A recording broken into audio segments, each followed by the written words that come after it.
মানুষ খুবই দুর্বিষহ জীবনযাপন করতেছে, গ্যাস নাই, পানি নাই। তারা বললো অনেকে আসে কিন্তু প্রমিস করে যায়, দেয় না। তো এগুলা যদি অনেক বড় অট্টালিকার পাশে একদম মানুষ যেখানে হলো আমি মাথা নিচু করে যেতে হয়েছে, এই হলো অবস্থা মানুষের।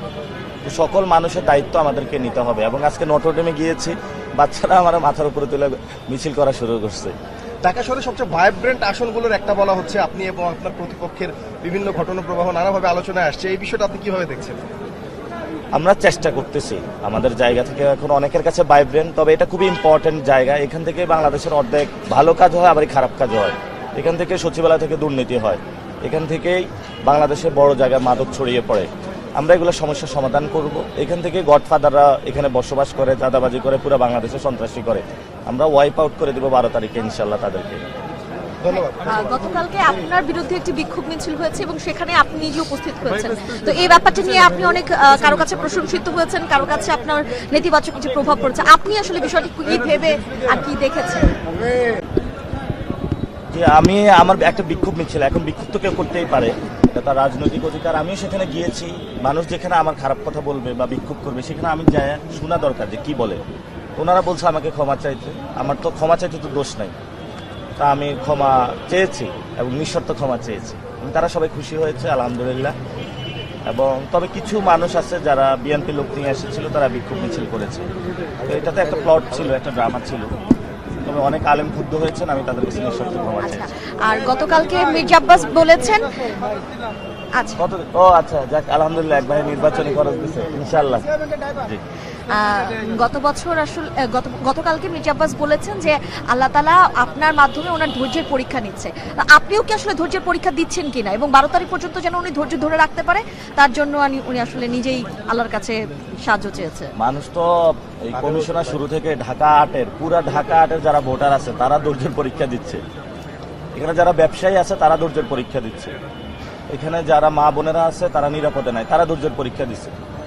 এবং এই ধৈর্যের পরীক্ষার অনুযায়ী আল্লাহ তাদেরকে ফল দিবে 12 তারিখে। তারা এই যার কাছে ধৈর্যের পরীক্ষা দিয়েছে তার থেকে ইনশাল্লাহ মুক্তি পাবে 12 তারিখে। একদমই তো শেষ সময়, আজকে দিন পার হলে নির্বাচনী প্রচারণা শেষ।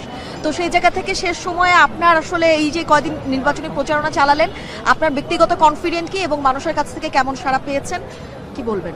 আলহামদুলিল্লাহ, মানুষ থেকে সাড়া পেয়েছি। তবে আমি এটাকে সাড়া বলবো না, এটা আমি বলবো দায়িত্ব। মানুষ ভোট দিবে, যদি ভোটে আমি জয়ী হই তারপরও মানুষের দায়িত্ব আমার আদায় করতে হবে। আর যদি নাও জয়ী হই তারপরও দায়িত্ব আদায় করতে হবে। জয় পরাজয় যেটা, সেটা তো আল্লাহ থেকে নির্ধারিত হয়। এবং সবার কাছে একটা আবেদন যে আমি আপনাদের সাথে থাকতে চাই, আপনাদের সন্তান হিসাবে, আপনাদের ভাই হিসাবে, এবং আপনাদের এই ফ্যামিলির একজন মেম্বার হিসাবে। আমাকে সবাই সেবা করার সুযোগ দিন, ইনশাল্লাহ আমি আপনাদের পাশে থেকে সেবা করবো। আর একটা শেষ প্রশ্ন, মির্জা আব্বাস গতকালকে বলেছে এই যে সরকার, সেই সরকার আপনাদের সমর্থিত সরকার, যার ফলে আপনারা কেউ ইলেকশন ইঞ্জিনিয়ারিং এর চেষ্টা করছেন এবং তার ফলে আপনারা জয়লাভ করলে আপনারা আসলে নির্বাচন বানচাল করার। এটা তো ইলেকশন ইঞ্জিনিয়ারিং অলরেডি শুরু হয়ে গিয়েছে। দেখেন, আপনার শেখ হাসিনার সময় মোবাইল নিষিদ্ধ করা হয়েছিল, যাতে অনলাইনে ব্ল্যাক আউট করা হয়েছিল, এখনো হচ্ছে। আমি পুরো দেশবাসীকে আহ্বান জানাবো, যদি মোবাইল নিয়ে যেতে না দেয় তাহলে আপনারা ক্যানন, সনি ক্যামেরা নিয়ে যাবেন।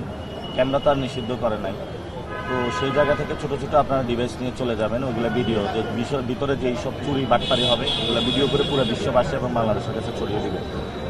নির্বাচন কমিশন যে কথাটা বলেছে মোবাইল নিয়ে যাব না, এটা একটা অগণতান্ত্রিক সিদ্ধান্ত। এই অগণতান্ত্রিক সিদ্ধান্তের আমরা এবং নিন্দা জানাই। আশা করি নির্বাচন কমিশনের সিদ্ধান্ত থেকে সরে আসবে। আর এই সরকারকে তো বলেছে আপনাদের সরকার, এটার মানে কি, এবং বিএনপি কি এই সরকারকে সমর্থন করে না, এই বিষয়ে কি বলবেন? এটা তো সবার সরকার, এবং আমি তো বলছিলাম বিএনপি তো কাবিননামায় সাইন করে দিছে। এখন মাঝে মধ্যে ওনাদের টুকিটাকি সংসারে ঝামেলা হয়, এই জন্য মাঝে আমরা টের পাই কি হচ্ছে। আবার দেখা গেছে ওনাদের 2-1টা ফাইল ছেড়ে দিলে, অমুক জায়গায় ওসি দিলে, অমুক জায়গায় ডিসি দিলে ওনাদের আবার ঠিক হয়ে যায়। ওনারা সরকারের উপর একটা প্রেশার ক্রিয়েট করছে। তা আমি তো বলেছি বিএনপি হলে একটা ফাঁফা বেলুন।